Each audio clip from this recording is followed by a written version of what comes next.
กับแม่น้องมีเขาตัวสองเฮาก็แล้วกันนะบอกให้บรรดาท่านผ่านก็แล้วกันนี่ได้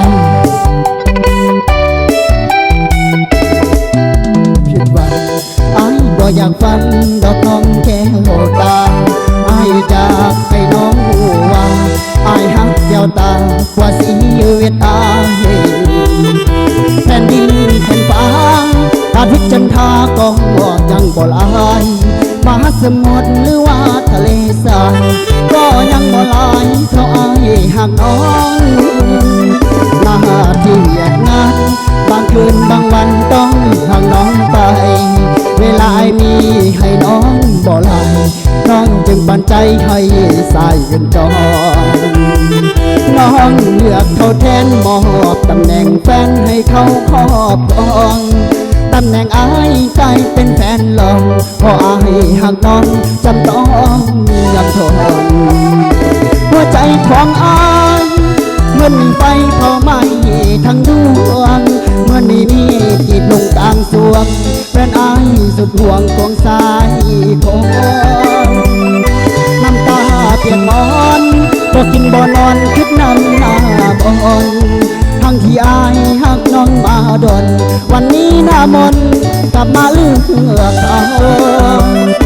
บ่โทษเจ้าดอกแต่อยากบอกให้น้องไว้เธอแม่น้องอยากเขาเคียงกันอายก็ยังไม่หักเดียวคือเจ้าสิ่งเดียวที่ขอให้อายได้บ่แน่น้องวันเยาว์อายขอยอมให้น้องมีเขาแต่ว่าสองเฮาอย่าเลยเกิดเอาขึ้นเสนอดอกประเดี๋ยวเราจิ้วเลยเจ้าสองก็ใส่เนาะไฟผ่อนให้บรรดาเพื่อนทันจนไม่ต้องสุขภาพเข้มแข็งก็แล้วกันเด้อดาวขอหันตนาเวียดนามทุกประการปรารถนาสิ่งใดขอได้สิ่งนั้นก็แล้วกันเด้อ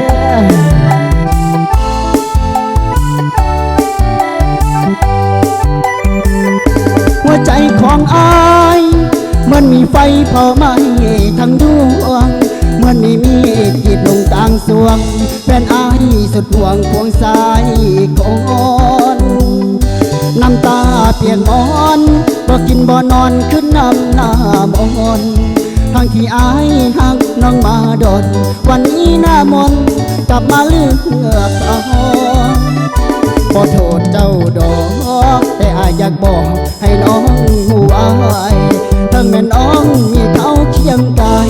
อายก็ยังไม่หักเดียวคือเจ้าสิ่งเดียวที่ขอให้อายได้บ่แม่น้องนวลเยาว์อายขอยอมให้น้องมีเขาแต่ว่าสองเราอย่าเลิก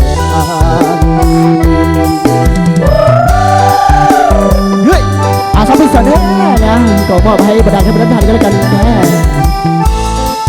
อายิ้มสิกันนะเด้อ